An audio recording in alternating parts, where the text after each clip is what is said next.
ಇವಳು ಹೇಳ್ತಾಳಲ್ಲ, ಅವ್ರಿಗೆ ಬೇಲ್ ಆಗೋರ್ಗು ನಾನು ಹೋಗಲ್ಲ. ಅವರು ಒಳಗೆ ಇದ್ದಾರೆ, ನಾನು ಒಳಗೆ ಇದ್ದೀನಿ. ಹೊರಗಡೆ ಇದ್ದಿದ್ರೆ ನಾನು ಯೋಚನೆ ಮಾಡ್ಬೇಕಾಯ್ತು. ಹೊರಗಡೆ ತಾನೇ ಇರೋದು, ಒಳಗಡೆ ಇಲ್ಲೇ ಇದ್ದಾರಲ್ಲ, ನಾವ್ ಯಾಕೆ ಯೋಚನೆ ಮಾಡ್ಲಿ? ಅದೇ ದರ್ಶನ್ ಹೊರಗಡೆ ಬಂದ್ರೆ ನನ್ನನ್ನು ಕೂಡ ಹೊರಗಡೆ ಕರ್ಕೊಂಡ್ ಬರ್ತಾರೆ ಅನ್ನೋಂತ ಕಾನ್ಫಿಡೆನ್ಸ್. ಅಂದ್ರೆ ಅವಳಿಗೆ ಏನಂದ್ರೆ ದರ್ಶನ್ ಅವ್ರು ಹೊರಗಡೆ ಇಲ್ಲ ಇಂತಿ ಜೊತೆ, ಇಲ್ಲಿ ತಾನೇ ಇರೋದು. ನಾನು ಇಲ್ಲೇ ಇದ್ದೀನಲ್ವಾ, ಇರ್ತೀನಿ ಬಿಡು. ಅವ್ರಿಗೆ ಬೇಲ್ ಆದಂಗ್ ನಾನು ಹೋಗ್ತೀನಿ ಬಿಡು.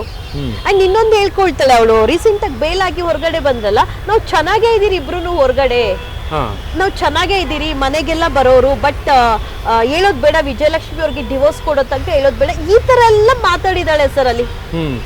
ನನ್ನ ಅಲ್ಲಿ ಬಂದು ಕೆಲವು ಪೊಲೀಸ್ ಅವ್ರು ಕೇಳೋದು, ಅವಳ ಜೊತೆಗೆ ಇದಾರಲ್ಲ ಪರ್ಸನಲ್ ಅಸಿಸ್ಟೆಂಟ್, ಆ ಹುಡುಗಿ ಬಂದು ಕೇಳಿದ್ಲು ಒಂದ್ಸಲ, ಹೌದಾ ಹಿಂಗೆಲ್ಲ ಹೇಳ್ತಾರೆ ಅಂತ ಹೇಳಿ.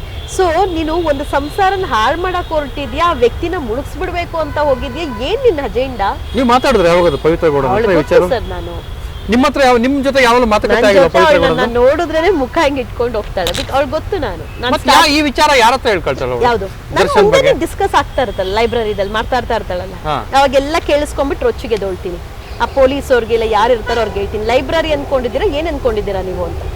ಅವಾಗ ಸುಮ್ಮನೆ ಆಗ್ಬಿಡ್ತಾಳೆ, ಸೈಲೆಂಟ್ ಎದ್ದೋಗ್ಬಿಡ್ತಾರೆ, ಎದ್ದೋಗ್ತಾರೆ. ಈ ತರ ಒಬ್ರು ಪೊಲೀಸ್ ಹಿಂಗೆ ಮಾತಾಡುವಾಗ ನಾನು ಮುಂದೆನೆ ಮಾತಾಡ್ತಾ ಇದ್ದು ಸರಿಯಾಗಿ ಎದ್ದಿ ವಾಯ್ಸ್ ರೈಸ್ ಮಾಡಿದ್ದೆ, ಪೊಲೀಸ್ ಅವರ ನೀವು ಬಕೆಟ್ ಹಿಡಿಯೋ ಕೆಲಸ ನಿಮ್ಮಂತವ್ರು ಹಿಂಗಿರೋದಕ್ಕೆ ಇವ್ರು ತಪ್ಪ ಮೇಲೆ ತಪ್ಪು ಮಾಡ್ತಾ ಇರೋದಂದ್ರೆ ಎದ್ದೋಗ್ಬಿಟ್ರು. ದರ್ಶನ್ ವಿಚಾರವಾಗಿ ಮಾತಾಡ್ತಾರೋ ಅಥವಾ ಬೇರೆ ಅನಗತ್ಯ ಬೇರೆ ವಿಚಾರ? ಬರೀ ದರ್ಶನ್ ವಿಚಾರನೇ, ಬೇರೆ ಯಾರು ಯಾವ ವಿಚಾರನೂ ಇಲ್ಲ, ಯಾವಾಗೂ ದರ್ಶನ್ ವಿಚಾರನೇ ಅವಳಿಗೆ.